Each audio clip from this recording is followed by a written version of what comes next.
चलिए जी स्टार्ट करते हैं हम लोग कुछ properties of refractive index. Refractive index की बड़ी इंपॉर्टेंट प्रॉपर्टीज है, कुछ एक तो हम लोगों ने देखी हुई है, बाकी अभी हम लोग देखते हैं। पहली property, refractive index gives us measure of bending, मतलब बेंडिंग कैसी होगी, टूवर्ड्स द नॉर्मल होगी या अवे फ्रॉम द नॉर्मल होगी। तो आप refractive index of medium with respect to the first medium अगर आप जब बताते हो इसकी वैल्यू 1 से बड़ी होगी तो टूवर्ड्स द नॉर्मल बेंडिंग होगी, और अगर ये लेस देन 1 होगी तो अवे फ्रॉम द नॉर्मल ये बेंडिंग मानी जाती है, ली जाती है। दूसरी प्रॉपर्टी हम लोगों ने देखी थी principle of reversibility of light के हिसाब से, और हम लोगों ने इसमें बोला था refractive index of second medium with respect to first is equal to 1 upon refractive index of first medium with respect to second. जैसे एग्जांपल के तौर पे refractive index of glass with respect to air है 3/2, तो refractive index of air with respect to glass हो जाएगी 2/3, मतलब इसका रेसिप्रोकल। ये बड़ी इंपॉर्टेंट और खास प्रॉपर्टी है। इस प्रॉपर्टी के अंदर में यदि हम लोग ऐसा लिखे refractive index of second medium with respect to first, that can be taken as refractive index of second medium divided by refractive index of first medium, या ऐसा भी लिख सकते हैं, ये एब्सोल्यूट रिफ्रैक्टिव इंडाइसिस हो गई। हम ऐसा भी लिख सकते हैं refractive index of second medium with respect to x divided by refractive index of first medium with respect to x। कुछ नहीं दिया तो वैक्यूम है ही, अदरवाइज x। या फिर ऐसा भी लिख सकते हैं refractive index of second medium with respect to y divided by refractive index of first medium with respect to y। या फिर मैंने ये सिंबॉलिकली इसको बता दिया है refractive index of second medium with respect to first can be taken as refractive index of second medium divided by refractive index of first medium with respect to what है, वो जो मर्जी आप भर दो, कोई दिक्कत नहीं। एयर भर दो, वाटर भर दो, ग्लास भर दो, टर्पेंटाइन भर दो, कोई दिक्कत नहीं है, मगर दोनों जगह सेम चीज भरने का है। Refractive index of second medium with respect to turpentine, तो refractive index of first medium with respect to turpentine, दोनों जगह सेम मीडियम डालना है। एक अनदर डेफिनेशन होती है रिफ्रैक्टिव इंडेक्स की, एक डेफिनेशन और है रिफ्रैक्टिव इंडेक्स की बड़ी खास। अगर कोई लाइट रेज एक मीडियम से दूसरे मीडियम में जा रही है तो दोनों मीडियम में कुछ ना कुछ तो उसकी स्पीड होगी भाई, तो जो भी स्पीड होगी उसके बेसिस पे भी एक डेफिनेशन आती है रिफ्रैक्टिव इंडेक्स की।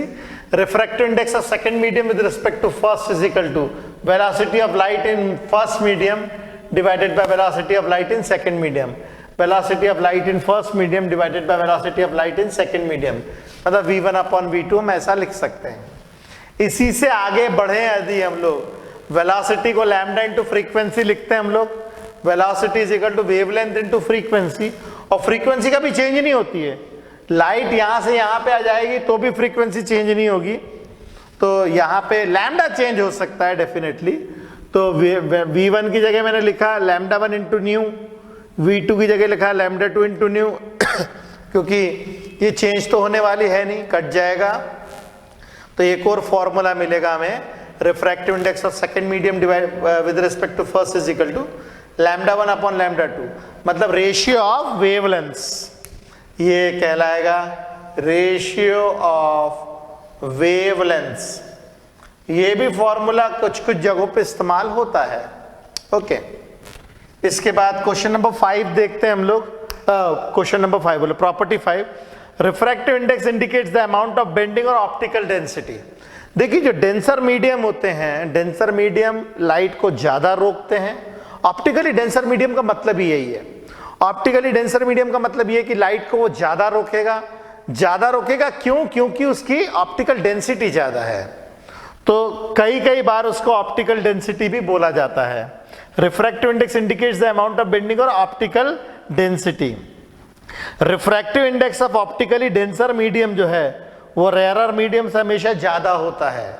डेंसर मीडियम्स का रिफ्रैक्टिव इंडेक्स रेयरर मीडियम से हमेशा ज्यादा होता है। और ये पॉइंट एक और है 6th, refractive index indicates optical density but it has no relation with mass density. मतलब मास डेंसिटी और ऑप्टिकल डेंसिटी का कोई लेना देना ही नहीं है, कोई रिलेशन ही नहीं है, इनमें कोई भी किसी भी तरीके का कोई रिलेशन नहीं है। हाँ, कभी कभी आप ऐसा अनायास ही पा सकते हो कि जिसकी ऑप्टिकल डेंसिटी ज्यादा है उसकी मास डेंसिटी भी ज्यादा है, किसी की ऑप्टिकल डेंसिटी कम है तो उसकी मास डेंसिटी भी कम है, मगर ये कोई फॉर्मूला नहीं है। आप ऐसा कतई नहीं बोल सकते हो कि जिसकी ऑप्टिकल डेंसिटी ज्यादा उसकी मास डेंसिटी भी ज्यादा है, ऐसा कोई रिलेशन नहीं है। ऐसे बहुत सारे सब्सटेंसेस हैं जिनकी ऑप्टिकल डेंसिटी ज्यादा होती है मगर मास डेंसिटी कम होती है। मैं एक एग्जांपल बताता हूं, जैसे मान लीजिए मेरे पास एक ग्लास है और उसके अंदर में मैंने पानी और टर्पेंटाइन ऑयल डाल के रखा हुआ है, टर्पेंटाइन ऑयल। तो हमें बहुत अच्छे से पता है कि जो टर्पेंटाइन ऑयल है ना वो ऊपर रहेगा। जो टर्पेंटाइन ऑयल है, टर्पेंटाइन ऑयल हम लोग इस्तेमाल करते हैं पेंट्स में, जो पेंट्स इस्तेमाल करते हैं ना हम लोग, ऑयल पेंट्स के अंदर में जो उसकी डाइल्यूशन करते हैं वो टर्पेंटाइन ऑयल के मिक्सिंग करके ही की जाती है। तो टर्पेंटाइन ऑयल जो है और वाटर जो है, इन दोनों को यदि एक ग्लास में रखा जाए तो हमें बहुत अच्छे से पता है कि पानी नीचे रहता है और तेल ऊपर तैरता है ना। पानी नीचे रहेगा और तेल जो है ऊपर रहता है, तेल हमेशा ऊपर तैरता है। इसका मतलब साफ है कि ऑप्टिकल डेंसिटी टर्पेंटाइन ऑयल की मास डेंसिटी जो है इसकी टर्पेंटाइन ऑयल की कम है, इसकी मास डेंसिटी जो है वो लेस है, तभी तो ऊपर तैर रहा है वो। और वाटर की मास डेंसिटी जो है, इसकी मास डेंसिटी जो है वो ज्यादा है, तभी वो नीचे बैठा हुआ है। मगर इसकी ऑप्टिकल डेंसिटी जो होती है, इसकी जो ऑप्टिकल डेंसिटी इसकी मोर होती है और इसकी ऑप्टिकल डेंसिटी जो रहती है वो कम रहती है, लेस रहती है।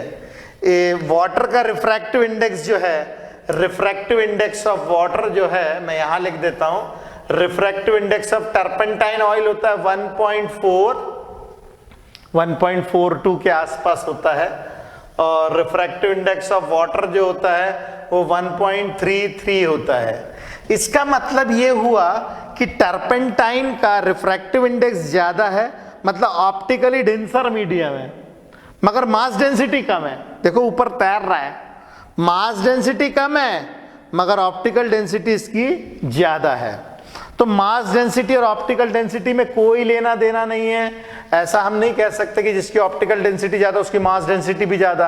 हाँ, कुछ एक इसमें होता है मगर it's not a generalized formula. Okay, तो हम जनरलाइज करके नहीं लिख सकते हैं। चलिए, तो फटाफट आप इन सारी प्रॉपर्टीज को लिखिए, फिर हम अगले टॉपिक पे चलते हैं।